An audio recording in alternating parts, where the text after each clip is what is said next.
for the need for the Local Content Development Act. The Nigerian Oil and Gas Industry Content Development Act simplified, rationalized that oil was discovered in commercial quantities in Oloibiri, present-day Bayelsa State, by the Shell Corporation in 1957. From the time of this discovery, the Nigerian oil and gas industry has grown to become a major player in the international oil and gas market. After over 5 decades of operation, Nigeria is ranked among the largest oil producer in the world market, averaging 2.5 million barrels. Despite this impressive oil and gas production and export profile, the contribution of the industry to the national gross domestic product remains rather too low. Experts identified the absence of indigenous participation in the industry as a key factor responsible for the insignificant impact of the industry in Nigeria. Some of the ugly trends that worked against a viable economic import include the importation of technology, goods and services needed for effective operations, and the steady export of profits to Europe and America. Operations in the industry was dominated by international oil and gas companies with a large number of expatriate workers. To make the commonwealth of the nation beneficial to citizens, the Nigerian Oil and Gas Industry Content Development Act was initiated and eventually passed into law in 2010. 4 years after, what is the status of the Nigerian Content Act? What is the level of local participation in the oil and gas industry? What level of successes has been achieved in terms of in-country domiciliation of wealth from the sector? And what strategies are in place to correct operational errors in the implementation of the provisions of the Act? Periscope will this edition consider in-depth issues on the Nigerian oil and gas content development policy with a focus on the journey so far, successes, challenges, and prospects. Welcome. My name is Igwe'S White.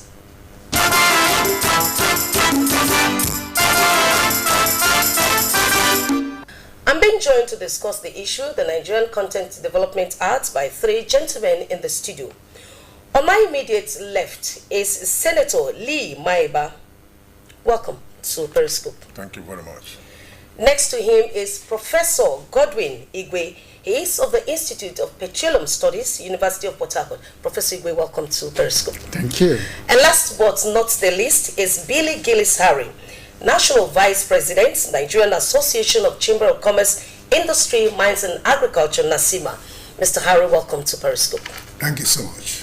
To serve as a springboard for discussions, we'll take this background report by correspondent Onengie Fineface, which indicates that if fully implemented, the Nigerian Oil and Gas Industry Content Development Act has the potential to plow over $50 billion back into the Nigerian economy within 5 years of implementation.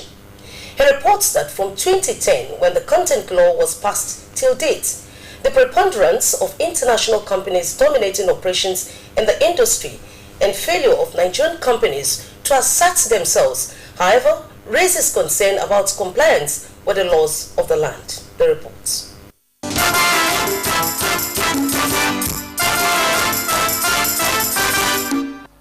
Despite Nigeria's role and position as a major player in the international oil and gas market, the contributions of the sector to the nation's gross domestic product was very minimal a few decades ago, mainly because major international oil companies dominated the industry with a large number of expatriate workers. The international companies exploited the resources of the country, made huge profits, and repatriated proceeds from their operations back to Europe and America. The implication of this was that the indigenous communities, states, and the nation in which the oil resource is domiciled continued to exist without adequate jobs, skills development, capacity, and a lack of sustainable economic development. The non-materialization of economic prosperity for oil-producing communities, the concession of a paltry 5% of oil industry contracts to local companies out of the over $18 billion per annum contracts awarded, the non-implementation of training and empowerment provisions in oil contracts by international companies, the loss of localizable jobs to expatriates, and the non-existence of functional legislature to enforce the rights of people to get jobs and contracts from oil companies drilling oil from the country necessitated the Nigerian Oil and Gas Industry Content Development Act. The Nigerian Content Bill was proposed by Senator Lee Maiba, passed by the National Assembly, and on the 2nd of April 2010, it was signed into law by President Goodluck Ebele Jonathan. What we have today as the Nigerian Content Act is the aggregate of global best practices as it affects indigenous companies around the world. There are countries like Saudi Arabia, Norway, where indigenous content is 100%. So in those places, multinationals are just contractors. It's the indigents that really own the operations of their petroleum industry. Nigeria, we have the personnel, we have the oil, we have the communities. So there was no reason why we should not have that type of a law. The benefits inherent in the Nigerian Oil and Gas Industry Content Development Act include first consideration of Nigerian companies in the award of oil blocks, licenses and contracts, bid processes to give full and fair opportunity to Nigerian indigenous contractors and companies, research, development and technology transfer obligation, employment, training and expatriate quota, utilization of indigenous insurance, financial and legal services, mandatory contribution of 1% of contract value to Nigerian Content Development Fund, ownership of equipment by Nigerian subsidiaries of foreign participants, mandatory in-country welding and fabrication, opportunity for development of Niger Delta region, and planned industry investment. They want to be able to find a way to create multiplier effect on the economy of Nigeria. And I think to a large extent we are making progress. Things like investment in developing capital and technology that is required to grow the industry. And that's the essence of the Nigerian content law. Well, the Nigerian content, the concept is to domesticate most of the activities in the oil and gas industry with a view to increasing employment in Nigeria and creating also making sure that most of the money we realize in oil and gas is actually spent in Nigeria instead of spending it abroad. In the past, most of the money has been used in exporting jobs outside this country. But what we want to do now is to see whether we can bring value to the Nigerian industry in terms of the human capacity, where most of the things that are being done abroad cannot be done within Nigeria, with a view to improving employment, conserving our foreign exchange, and also making our society a lot better and happier. To achieve the aims of the Nigerian Content Policy, the Nigerian Content Development and Monitoring Board was created to commence operations to realize the federal government's aspiration to increase indigenous participation in the oil and gas industry, build local capacity to man operations of the sector, create linkages to other sectors of the national economy, and most of all, boost industry contribution to the growth of the nation's national gross domestic product. For the Nigerian Content Act is something we've designed to run from cradle to grave. In other words, we start intervening at the beginning of the project and we take it through the process of contract award. We agree with the players on what scope they will do for each contract, for each project, for each operation. So we have a checklist at the time we approve the Nigerian Content Compliance Certificate, and that has made a lot of difference. So you can easily isolate a non-compliance and go for it. To meet up with the requirement of skilled labor and human capacity for optimal participation of Nigerians in the oil and gas sector, some institutions are already offering industry-specific trainings to students in the country. The oil industry is a global industry. There are no two standards. What we have is a global standard which the industry will not compromise. And Nigerians have to rise to that level where we can now begin to deliver value at the global level. And now that there's oil and gas in the Gulf of Guinea and the whole of Africa, Nigeria should be the champion of that particular process where we can begin to export manpower, labor capacity and initiative in those areas. So far, the Nigerian Oil and Gas Industry Content Development Act still has areas lacking implementation. And according to Senator Lee Maiba, to achieve the benefits inherent in the Act, continual collaboration with industry stakeholders and close monitoring from the Federal Ministry of Petroleum Resources is required. The electronic marketplace It's a platform. It's an electronic marketing platform that's supposed to be established in communities, oil-producing communities, where community people can actually go to the electronic marketplace cited in their community and tender for contract in Shell without actually going to the company. And they can win through there too. You go there, you can see, and you can win through there. So you can actually be in a Nembe community in Bayelsa State, for instance, or Goni community where I come from in River State, without going to Shell, without going to Ajib, and get a contract right in that community. That is not on.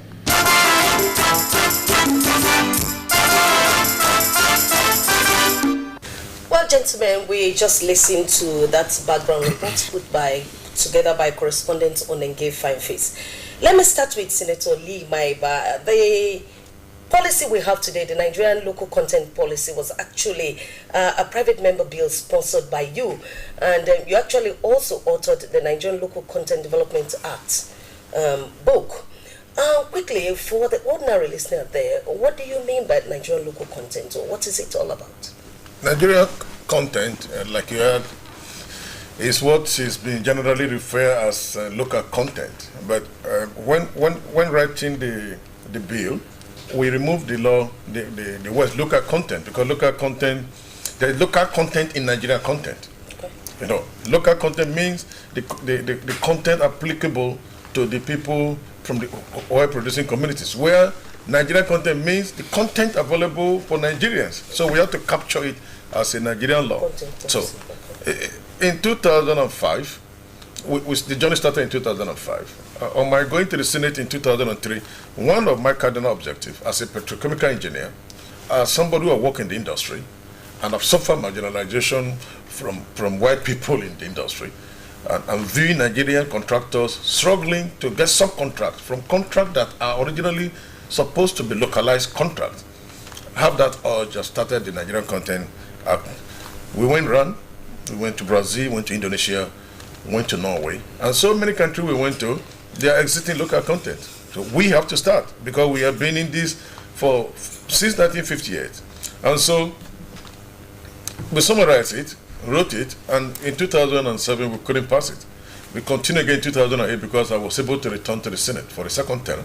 So by 2010, we struck the deal. The president signed the act, and that's what we have today. Yeah, that is what we have today. And I have to write a book to simplify it, because I discovered that it was not simplified. So if you have the book, you have the act. The act is right in the book. So the book is now something that everybody can find a copy. I spoke to the Minister of Education, who really, Joseph Wike, is very patriotic. He come and say, look, why must this book not be in all the school libraries, so that every student coming out understand what is local content? So I think the process is on, that he wants the ministry to send the book to every library, so that everybody understand what is Nigerian content and the impact on the nation. Okay, thank you very much. And Professor Igwe, you are coming from an engineering background, Institute of Petroleum Studies, University of Port Harcourt. Why is it necessary to implement this Local Content Act, given the fact that today we're talking about oil and gas?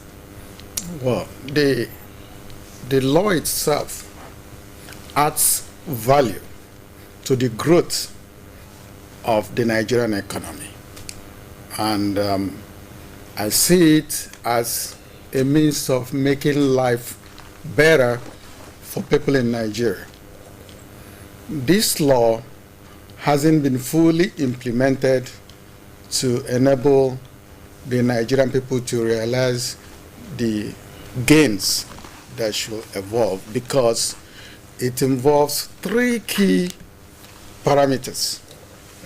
One, it requires technology, which we haven't really mastered. It requires capital, which we haven't got much.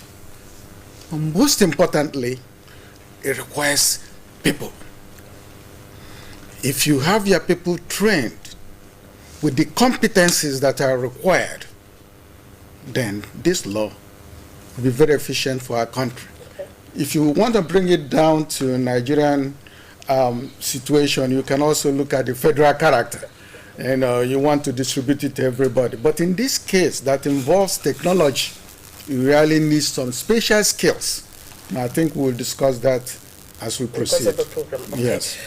Mr. Billy Gillis-Harry, coming from your background, National Vice President Nasima, in what ways can indigenous companies participate in the operations of the industry, given the fact that Professor Igwe mentioned the parameters to the act, technology, capital, and manpower? Well, first, I think NTA is doing a very good job in assembling a team that's, quite qualified to discuss, issues like this in a very global, scope. The private sector ought to be the, engine room where this Nigeria Content Development Act should be incubated and grown.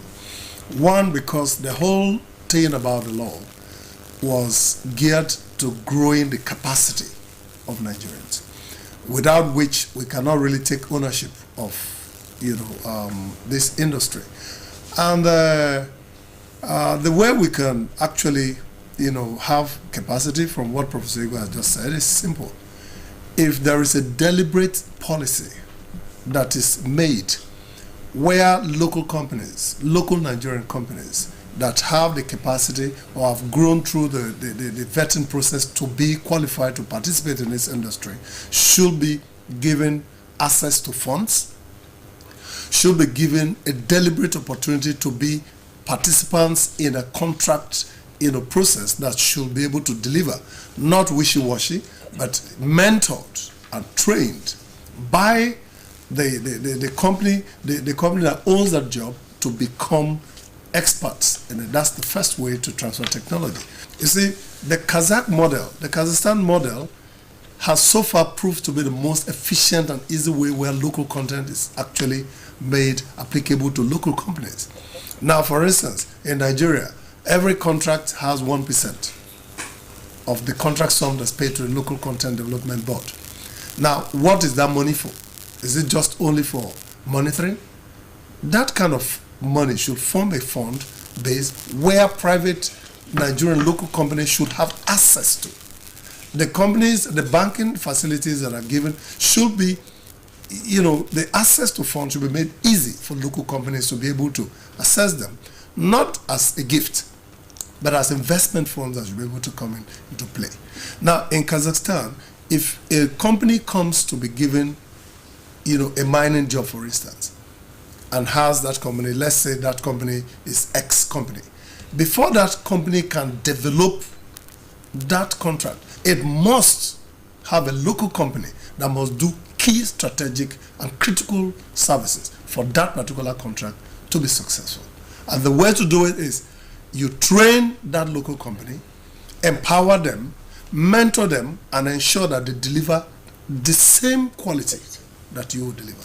Now, I do think that the Nigerian model should begin to think about, getting that, because somewhere in the law, such provisions were mentioned, but how that should be carried out, I think, should be what, for instance, organizations like the Nigerian Chambers of Commerce should interface with the Nigeria Content Development Board to discuss and to bring participants to play. This is how it should work. Well, thank you very much, Mr. Harry. Senator Lee Maibai, I'll come back to you. We're looking at implementation of this law. But before we get to that, how does it benefit the ordinary people, the local people? Well, I think I will react quickly to what Prof said and what my brother said. One, he talked about personnel. The highest level of personnel manpower in the oil industry in the world is concentrated in Nigeria. You go to America, you go to everywhere, Nigerians are qualified to man the oil industry in the world. We have the personnel. I passed through the oil industry. I was a drilling trainee, I became an assistant driller, and I be a driller, I'm an engineer, production expert, everything, before I went to the Senate. So we have the personnel. That's number one. Number two, technology is right in the law. What he is saying is in the law, where you said you must have a Nigerian partner. In fact, the law extends beyond that. When we were writing the law, our team creating, because people have been saying we don't have the capacity, so we can't do it. So the team of the Nigeria Content Act is setting target for capacity. We create a high target and employ the players to build up capacity to meet up that high target. And you see the difference. Yeah. And that is why we have to grow fast. There is an aspect, technology transfer in the act, that gives a company 3 years to be bringing ready-made components or ready-made valves or any tool. After 3 years, you must manufacture it in Nigeria. Those are the process of implementation. Now you talk about capital. Let me tell you something that will struck you. The Nigerian Content Act the bill was written, and one day I was sleeping around 3 a.m. and I was thinking, where do we get the money to run this act?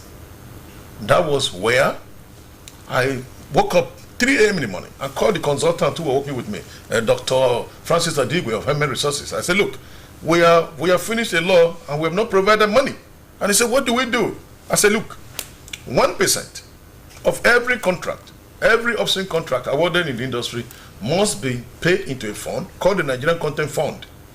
And not only that, 10% of every profit made by any company in Nigeria must be domiciled in Nigeria. So if you are exporting you are taking your money out, you are taking out 90%. 10% must remain in Nigerian bank. What do we do? To strengthen Nigerian bank, to be able to sponsor Nigerian content. That is there. And that is done. A lot of banks are enjoying it. I've not even got a call from them to thank me for the kind of money they're getting from that. And then the Nigerian Content Fund, the purpose of the Nigerian Content Fund is to establish in-country production facilities, to encourage Nigerian companies to partner, to establish manufacturing plants. That is the only way we can grow the industry. Fabrication yard, all those things. That fund now, if you look at it, in that 4 year, I think we should be able to have over $300 million there now. And if the country industry explore more, that fund is $1 billion fund. And so, like he was saying, we don't have the money. We have the money. The purpose of that fund is to assist that manufacturer from Newi that have learned how to produce maybe a 5 horsepower valve that can open and close, or a downhole non-return valve. So that is what purpose of that fund, and that fund must be applied right there. Now you talk about, to your question, how does it benefit Nigerian companies? The ordinary man, the local people. Now, it benefits everybody. When I wrote the law, it was not completely for oil companies. I included insurance. That every insurable component of every oil project going in Nigeria must be undertaken by a Nigerian insurance broker, unless, in the opinion of the Nigerian Insurance Commission, their capacity is exceeded. We even say join them together, mesh brokers, to meet up the standard. Even legal services. Before now, companies' job done in Nigeria have been written by legal companies in England. So we say no. Every contract in Nigeria, all the agreement must be done by a Nigerian legal practitioner. We went to things like banking. All the banks here must facilitate any loan you want to use to do in Nigerian business. On and on and on again. Even catering. If you look at Schedule A, effect, yes, if you look at Schedule A, all catering services for any operation must be done by a Nigerian caterer, including newspapers. So the law reached everybody right where you are.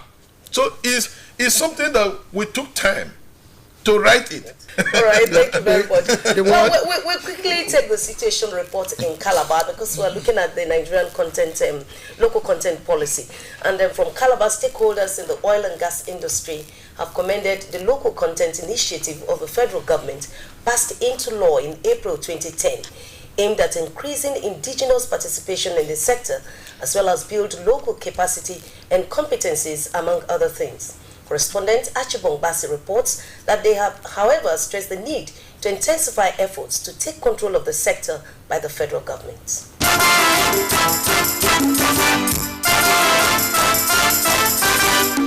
In the past, oil and gas operations in the country was carried out by foreigners without the active participation of indigenous manpower. The federal government, in a bid to bridge this gap, created the Nigerian Content Development and Monitoring Board with the mandate to increase indigenous participation in the oil and gas industry, build local capacity, create linkage to other sectors of the national economy, and boost industry contributions to the growth of national gross domestic product. Cross River State has played a major role in the oil and gas sector, not only in Nigeria, but the West African sub-region. The promotion of oil and gas in the state has greatly encouraged the youth to take advantage of the initiative to be self-employed. Mr. Alex Okolo, an administrative officer in one of the leading oil and gas companies in the state, said a full implementation of the Nigerian content in the oil and gas industry would enable the oil communities participate actively in an industry that had excluded them for over 4 decades. He stated that an active involvement of the host communities in the sector would go a long way to check the crisis that had rocked the industry, orchestrated by militancy in the past 4 decades, in which Nigeria lost in excess of 308 billion naira with over 1,000 lives. The act, signed into law in April 2010, stipulates that all regulatory authorities, operators, contractors, subcontractors, alliance partners, and other entities involved in any project or operation in the nation's oil and gas industry should consider Nigerian content as an important element of their overall project development philosophy for project execution. I think, and the Nigerian local content has really is a good policy. It has started well. If we pursue it religiously and judiciously, we will have a better oil sector that Nigeria can get benefits from. If we are able to produce these things, we will be able to create job for our people. We will be able to manage our economy. We will be able to export and get more value for our crude oil. Young Nigerians and host communities have been urged to effectively avail themselves of the purpose for which the initiative was established.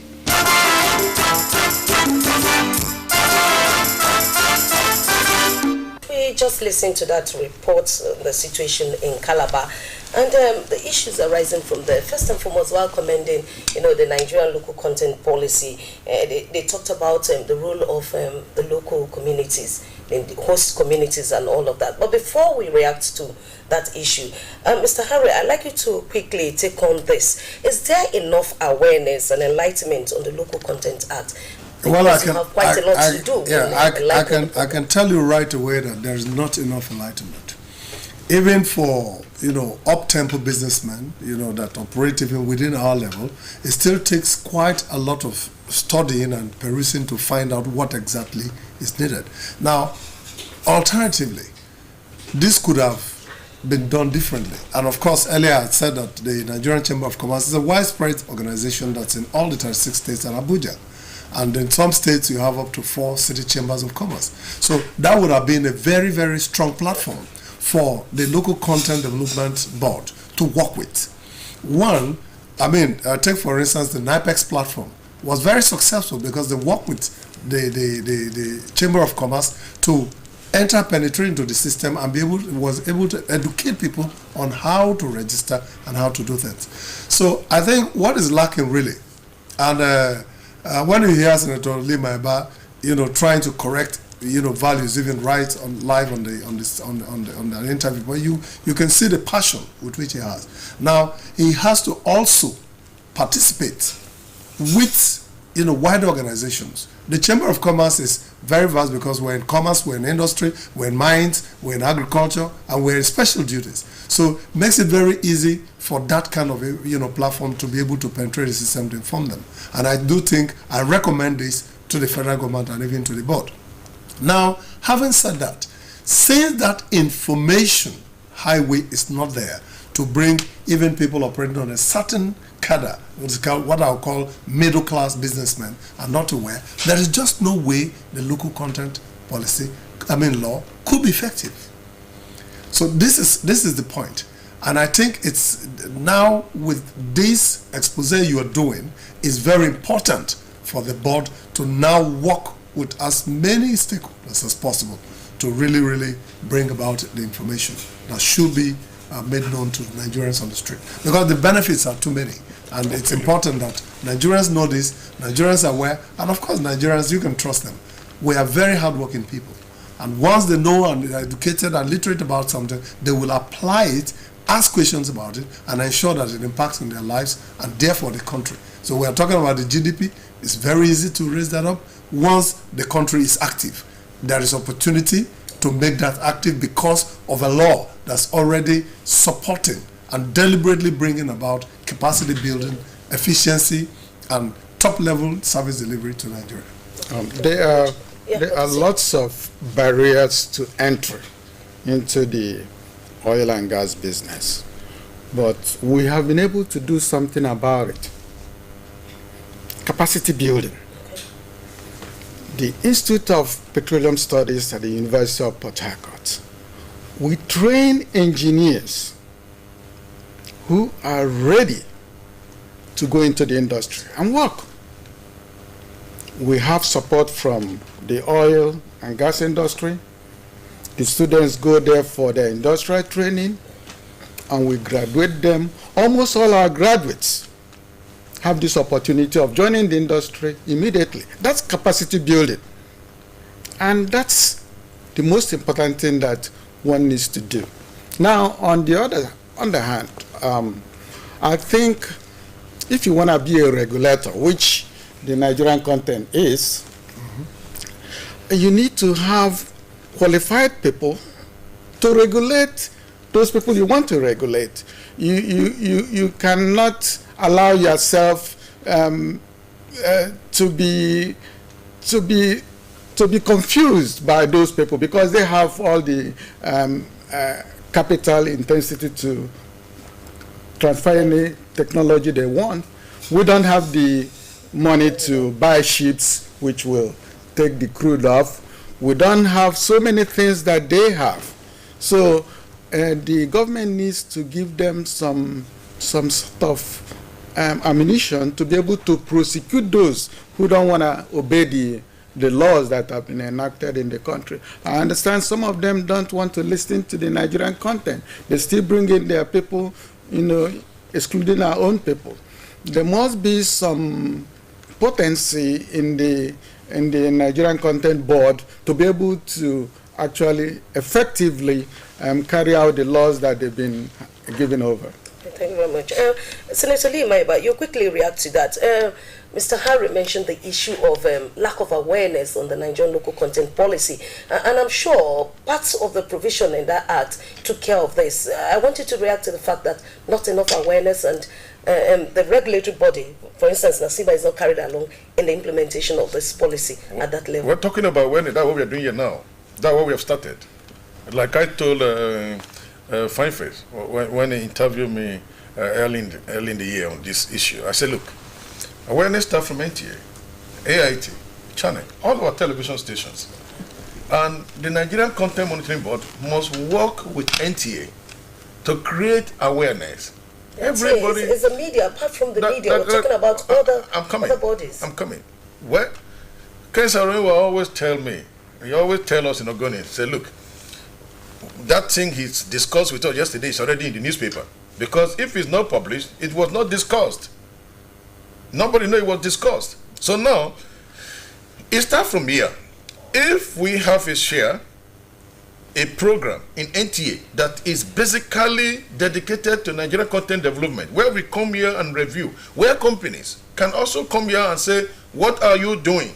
Is your company having a pass mark, or is this still done?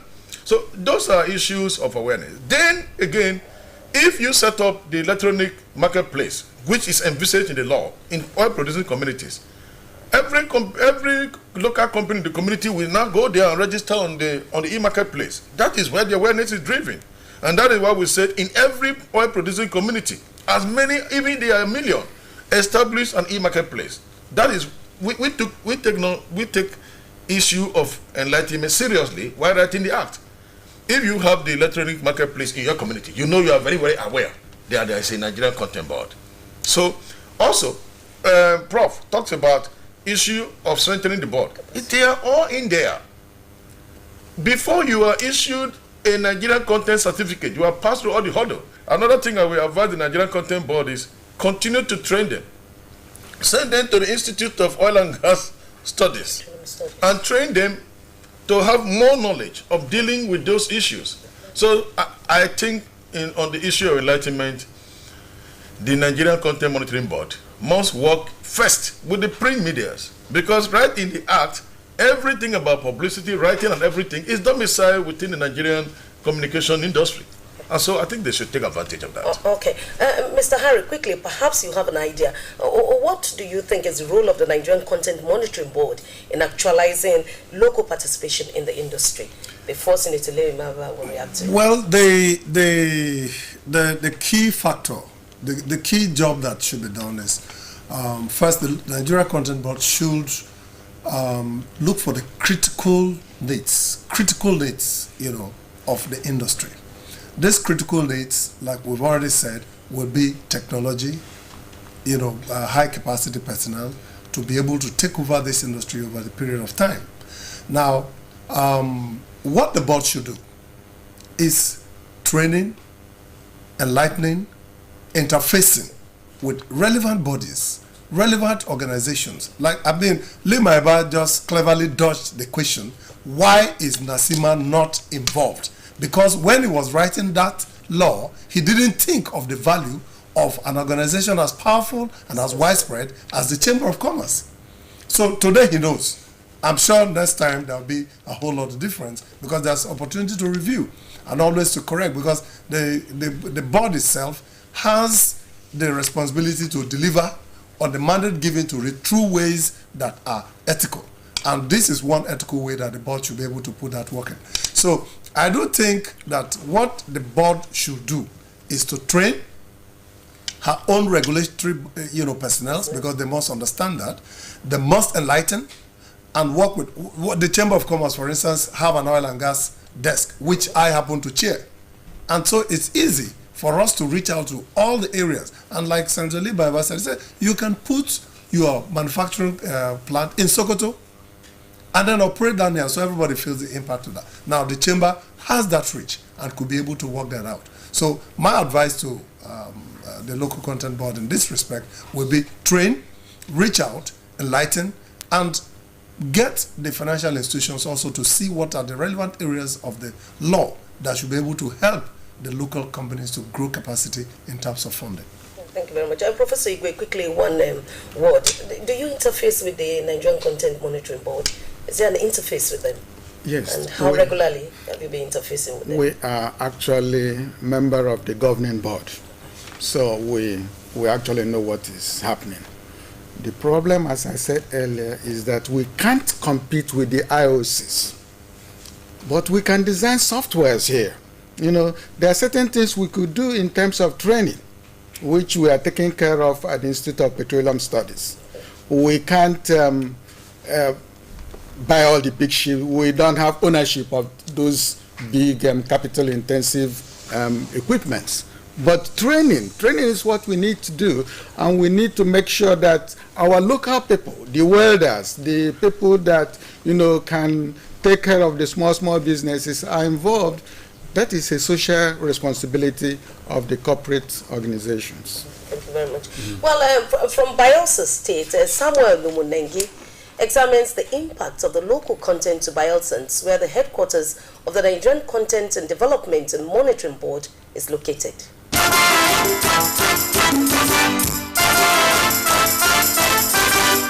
The signing into law of the Nigerian Oil and Gas Industry Content Development Act in 2010 by President Goodluck Jonathan provided a legal framework for the Nigerian Content Development and Monitoring Board to implement the mandate bestowed on the agency.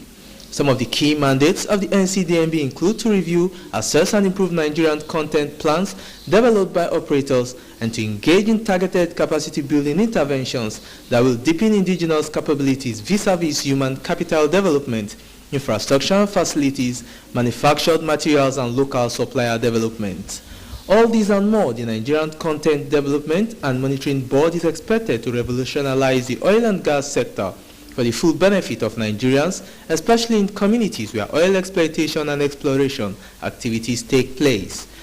Within the period under review, the Nigerian Content Development and Monitoring Board has closed the wide gap. The implementation of the Local Content Act by the federal government has attracted investment into the country with more than $5 billion saved and created over 30,000 jobs.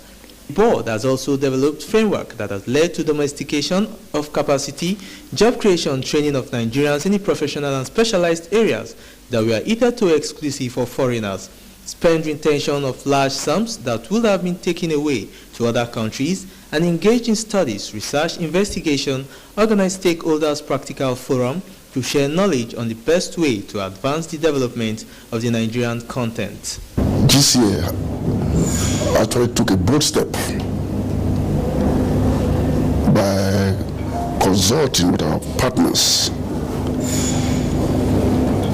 whom we have been representing for years, and told them, look, listen, the time has come where we have to stop importing all the components from you. And we decided to start the manufacturing of gaskets and various jointing materials like spiderwood gaskets and etc. To look at how to retain substantial portion of that, and I think that's the driver of that's the intention of the act, to create value within the country. So yes, I doubt if anything done in recent times for the industry is better than that. Many Nigerians, especially the ex-militants in Bayelsa State, have benefited from the many training in underwater and surface welding, arc welding, welding and fabrication, in short, in all kinds of welding. In another development, almost 80% of contracts executed in the Nigerian oil and gas sector are by Nigerians, which means the implementation of the Nigerian content is working.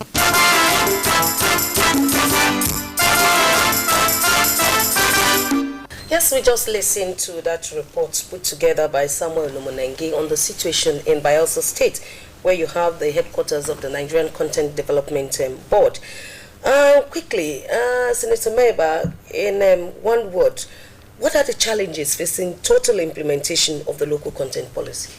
Well, the challenges facing total implementation of the local content policy, you know, when a law is enacted, it takes a process, what I call a transitional process, for people to get used to the law.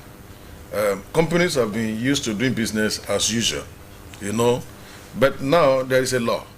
So the transitional period can be longer, can be shorter, depending on the board, because the board have a whole set of instruction on what to do to actualize local content development faster in the country.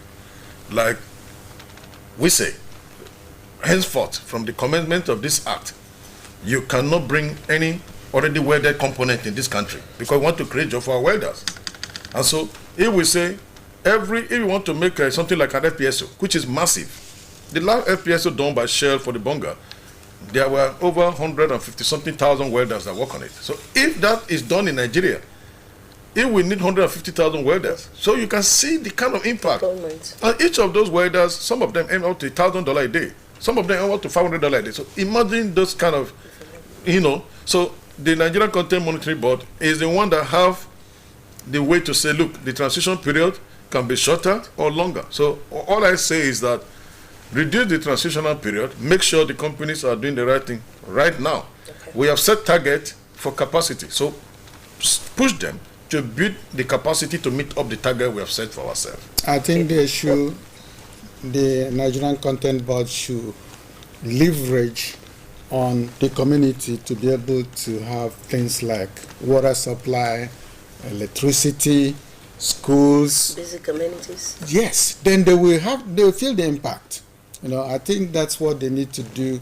They also need to make sure that we increase our GDP based on what is happening. I was going to come to the GDP. Mr. Harry, what role will it play in helping the growth of the Nigerian economy, the local content policy? Well, the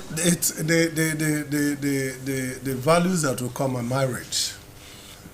Certainly, what are the factors that ensure that the gross domestic product of any particular area, whether it's a village, cities, nation, whatever, is the volume of economic activity of the individuals that ultimately culminate into that average that is put together.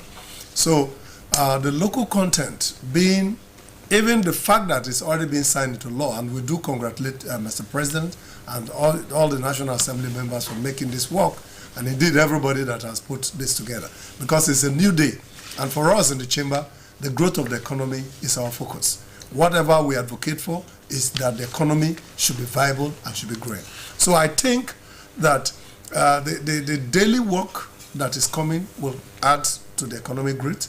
The companies, the local companies that will be now involved in major contracts that will retain 100% of their earnings in Nigeria will guarantee much more flexible and availability of funds. On this program, we went out to feel the pulse of the people on the Nigerian local content policy, and correspondent Osinachi Samuel, in an event recently organized by oil and gas experts in Port Harcourt, has some experts in local content matters share opinion on some of the reasons why indigenous companies are yet to benefit from the local content policy.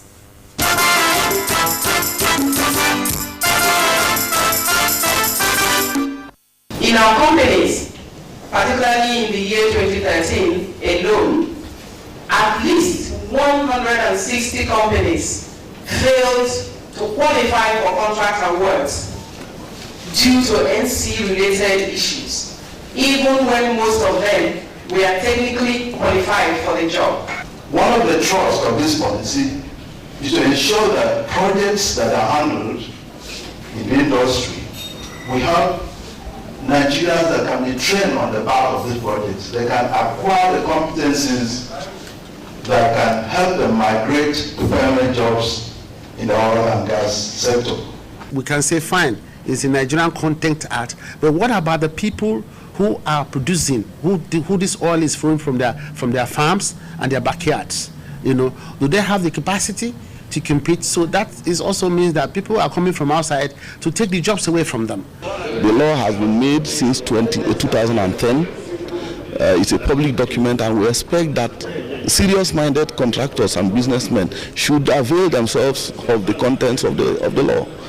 So it's actually the responsibility of business people, of the companies, Nigerian companies, to take advantage of the provisions of the law, study the law, and comply with the provisions contained therein. In 1 minute, I want each of you to just react to some of the issues raised there. Let me start with Mr. Harry. They talked about 130 companies that failed the test or so, not be able to pass the test. They talked about involvement of the people from whose homes, oil is trucked. And of course, talking about quality of products if they are to be manufactured here using international standards. So in one minute, your reaction to the issues. Well, I listened to the report, and I think that the key thing here is capacity and capacity. If the capacity is not deliberately encouraged, and if all of this deliberate ability to grow the local capacity is already ensconced in the law, it should be made to be effective. Whoever that is the head of the regulatory agency should see to it that the speed at which these segments of the law are made to be practically felt should be done so. The gap in expertise can be provided by the Center for Gas, Refining and Petrochemicals of the Institute of Petroleum Studies of the University of Port Harcourt. We could legalize those refiners in the creek that are illegal as at now. We could teach them the standards, the specifications, and the codes that are involved. We train them on how to use catalysts and so forth. So this is an opportunity for us to make sure that we can produce enough fuel, enough kerosene, enough gasoline, enough diesel for the country by having some modular refineries. Thank you very much. Before you react to that, 4 years down the line, this was an act, a private bill sponsored by you. 4 years down the line, what has been the benefits since the passage? Well, I think the benefits are a lot. Like we have a lot of benefits. Just to take it faster, we have the the aspect of the law that said before a project can take place in maybe Kalabari area or Nembe, or the contractor doing that project must go and locate unskilled workers there and make them skilled workers before the project starts. That is going on. A lot of things are going on. But from what I am seeing there, I think part of the fault are also from stakeholders like us. I have the book that contains the law, but I have not distributed the book enough for every company to have the book. A lot of those things you cannot really blame the board. The board cannot give you if you're not qualified. And also, on a final note, the board, a lot of stakeholders are like condemning the board. The board have a transition period to cope with. But the board have 4 years first and another 4 years to extend their service. So if after 4 years, if the public are not, yes, if there's not a problem, what do? Kick them out. That is where the minister come in. That is where the president come in. So there must be an evaluation. I'm very sure the board tenure ends in April. So I'm very sure by now the minister might have done his evaluation on the board as per the provisions of the act and the functions of the board and the achievement set up, the mandate set up by the board in milestone. So if the board have not reached a satisfactory level of achievement within the time as per the mandate, pushed up to them, then you change the board. Quickly, time is not on our side. Just one word. Going forward, Nigerian Content Development Act, what is the way to go? Mr. Harry, going forward. Well, the way to go is to ensure that what the law has provided for is actually meant to, be effective. And I think it's very, very proper. Everybody should start to get himself properly educated about the provisions and take advantage of what that law says, work towards it, and make Nigeria successful through this local content law. Because, again, the other point I wanted to make is, this is for oil, but indeed it could be replicated in other aspects of the economic life of Nigeria. So we can have local content for agriculture, we can have local content for other areas, because it is not only in the oil and gas that you have expert companies that are taking undue advantage. So Nigeria, if we want it to be the country that we must be proud of, must have the local content value upped in all areas of the economy. Professor Igwe. Yes. Earlier I was trying to say affirmative action. That's the one we have in the U.S. and the Nigerian one, which is the federal character. Now, for the Nigerian Content Board to be effective, it needs to provide jobs. And Nigerians need to feel that they are part of it. So that is where publicity of this whole thing comes into effect. And there must be some coordination so that people will know actually what is going on. Okay, Senator Maiva. Well, to end it, I think anybody who get confused about the work of the Nigerian Content Act, I'm still available. The Senator Lee Maiva Foundation is fully up to date. We wrote it. We will offer consultancy service to as many companies as approach us. They know me. You can reach me. So because everybody needs a consultant to understand what it does not understand. Okay. You need the book. Like I said, the book is not there. We make more copies available. Like I said, the Minister of Education said, look, the book had to be pumped into all the library, but also businessmen, come and buy the book. If you are confused after reading the act, call me. I am here, Senator Lee Maiva, so that I can also have some money from it. Well, gentlemen, thank you very much. Thank you very much. Thank you very much for sharing your time with us. Well, that's it on Periscope from Port Harcourt Network Center. We've been looking at the Nigerian local content policy and guest in-house. They have also preferred solutions on going forward, the need for building capacity, the call for synergizing with relevant agencies, adequate publicity on the act if we must move Nigeria to the next level in terms of our oil and gas industry. Well, I'd like to thank Senator Lee Maiva, the author of the Nigerian Content Development Act book, and of course the one who sponsored the private bill in the House on the policy. Thank you very much for coming. Thank you very much, Ms. White. Thank you very much. I'm Professor Igwe, Institute of Petroleum Studies, University of Port Harcourt. Thank you for sharing your time with us. You're welcome. Last but not the least, Billy Gillis Harry, National Vice President, Nigerian Association of Chamber of Commerce, Industry, Mines and Agriculture. Thank you so very much. Thank you so very much. Thank you very much. And that's it on Periscope from Port Harcourt Network Center. We'll bring you another interesting topic, same time next week. Bye for now.